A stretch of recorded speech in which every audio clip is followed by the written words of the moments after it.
Ang kwento ngayon, recent updates at saka sales majority ng mga bagong sasakyan na innovation, puro mga hybrid na. Yung iba nga, mga full electric. Tapos, usually, kapag new innovation, lagi siyang nilalagay sa top of the line, mga sasakyan. Ay, kukwento ko to kasi merong usually hesitant ang mga consumers pagdating sa mga ganyan na akala nila parang natatakot sila sa innovation. Naalala ko yung kwento dati ng naalala ko yung storya namin dati, bata pa ako noon. We had Nissan Sentra na EFI siya, tapos electronic, parang may ECU siya.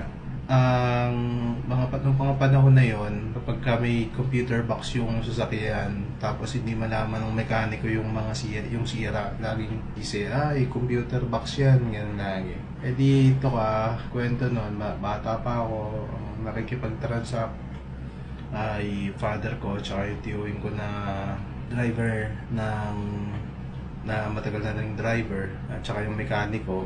Sabi, computer box. Bumili ng computer box. In the end, hindi naman pala computer box. Kasi nga, hindi nila alam kung paano i-approach Yun yung isa sa mga factor.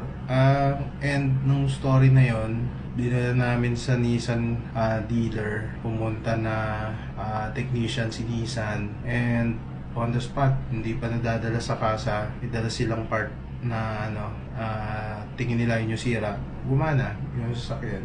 I believe, kung hindi ako nagkakamali, sa distributor yung sira or something. Hindi na, wala pa ako, maliit pa ako nun. Going back to the present, tingin ko ganun din ang nangyayari. Hesitant yung mga tao kasi hindi nila alam kung paano magkakaroon ng adjustments, tsaka kung ano yung magiging mga possible na sira. Yung iba nga hindi rin alam kung paano aayusin, pero hindi yan naman it will all work out lalo na mas bago yung sasakyan mo na binili, mas may future proofing ka kesa sa older generation.